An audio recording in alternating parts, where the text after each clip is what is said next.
All right, so here's our first video in our next unit that we're starting. This unit is going to start with DNA replication. So we just came from cell division where we talked about how cells go through this part of interphase called S phase. And we said that in S phase, DNA is going to copy itself. And we kind of left it at that as this sort of like magical process where DNA just copies itself. Well, we're going to sort of demystify that S phase process and talk about specifically what's happening to our DNA molecules when they replicate, when they copy themselves. So that's where we're going to start out here.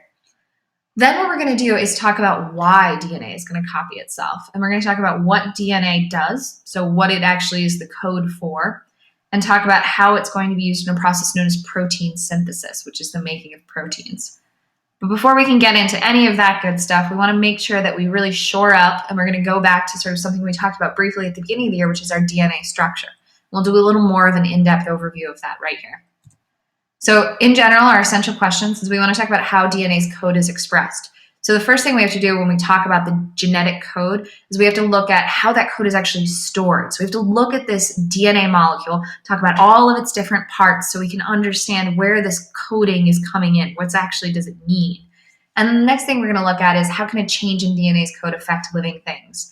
So we talked about mutations on a really macroscopic scale. So we talked about large-scale chromosomal mutations. When we get into DNA replication, we're going to kind of pull on some of our understanding, some of our terminology from that, and we're going to start to apply it on a smaller scale, so looking at small scale mutations. And then we're going to kind of marry those two to look at, in general, when we have mutations, when is it sort of okay, or when is it silent, in the sense doesn't not impact the organism, and when are these mutations bad, and what's the difference? At the end of this, what I want you guys to be able to do is I should be able to give you a nucleotide sequence of DNA, and you should be able to tell me the complementary base pair sequencing. That's something we'll work on. So a little blast from the past, review from September. So at the very beginning of the year, one of the first things I told you is that all living things are made up of 4 categories of organic molecules: your lipids, carbs, proteins, and nucleic acids. And you just kind of believed me. Thanks, guys. But throughout the year, what we've been essentially looking at is, as we go through and we look at things like cell structure, we've been talking about where these categories of organic molecules are specifically found. So for example, I have a picture of a cell right here where it's kind of pulling on a few of them for you. So we're looking at a plant cell. We looked at plastids, and we said that your plant cells have something called amyloplasts, which are going to store your carbohydrates. There we go. We said that plant cells have cell walls made out of the carbohydrate cellulose. We said that inside the nucleus of all cells, not just plant cells, you're going to have nucleic acids in the chromatin form of a non-dividing cell. And when we have a cell that's dividing, we'll find it in chromosome form. When we were in cell transport, we talked about how you have this lipid membrane. So your cell membrane is physically made out of phospholipids, which were a type of fat. And we said that in order to move things that can't squeeze through that phospholipid bilayer, we need proteins to help us out. And sometimes those proteins are going to have carbohydrates attached on them so they can signal and communicate with the outside world. We said that to keep the structure inside of our cells, we have this skeleton on the inside made up of proteins. So we've seen these things come up again and again when we look at the immune system and cell transport in every unit. And this one's no different. This unit, when we look at DNA, we're going to be looking at our nucleic acids. So quick review. What elements do you find in your proteins? Good, so hopefully it hasn't been too long. That's carbon, hydrogen, oxygen, and nitrogen. Those are the elements primarily found in your proteins. Number 2, which type of organic molecule provides the best source for short-term energy? All right, so hopefully the short term, you remember this, carbohydrates. Remember your carbohydrates, those are those ring-shaped structures of the monomer, like your glucose molecule. So your carbohydrates, when they break down to the monosaccharides, things like fructose, galactose, and glucose, those are your sugars, and they are going to be used by your mitochondria inside the cell. They're going to be burned up to produce ATP. Lipids, that's long-term energy. And last one, what organic molecule encodes genetic information? Good, so that was a real softball question there. So DNA, your nucleic acids, this unit that we're in right now, we're going to look at your nucleic acids, their structure, how they encode this information. All right, so a little bit on DNA. DNA's law is an acronym, and the actual proper name is deoxyribonucleic acid. You should be able to recognize that word. If I wrote deoxyribonucleic acid, you shouldn't be like, man, I've never seen that before in my whole life. You should be able to see it, recognize that that's the full name for DNA. What DNA is it's a molecule that contains the instructions to create and run you. And it has this really characteristic double helix structure. Helix or helical means twisted, and double means obviously two-sided. So that's double helix. That term just kind of describes this spiral staircase or twisted ladder structure that we find in our DNA molecule. Now, you guys have grown up with DNA, as have I. And so it doesn't seem new to us.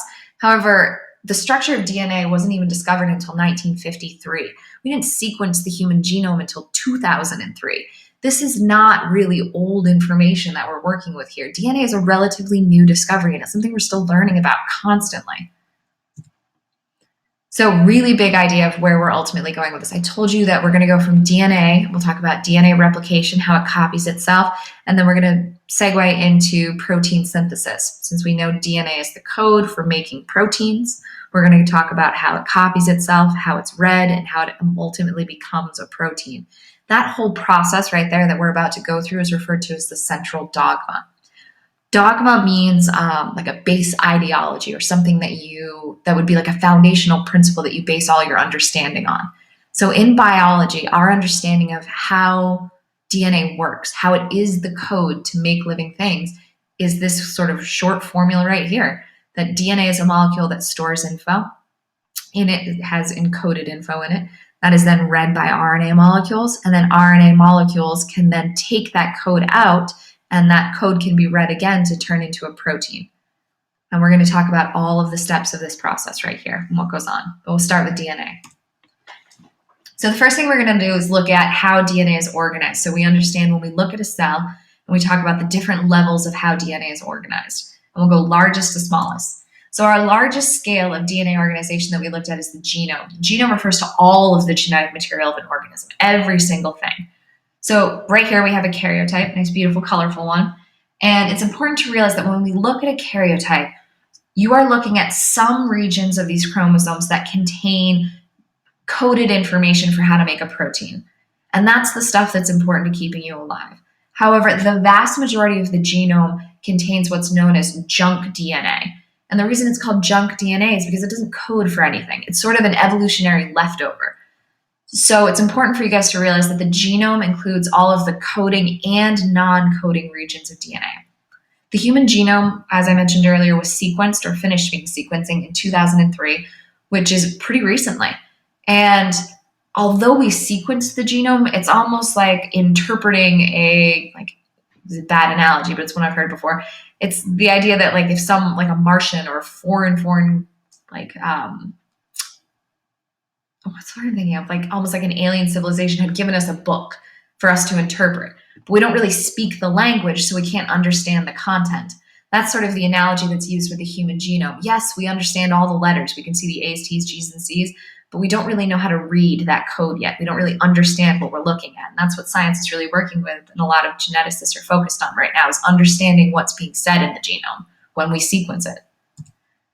So the genome is made up of, and this is what we found in our karyotype, in humans, it's made up of 46 chromosomes, which we know come in pairs because we are diploid, meaning we have a chromosome copy from mom and a chromosome copy from dad of every single one. So these are the structures that make up the genome. Now, inside our chromosomes themselves, we have genes. These are the actual regions of a chromosome that actually code for a protein. There is, underneath here, you see I've written a little formula, 1 gene equals 1 protein. Memorize that. Love that saying right there. Don't ever forget it.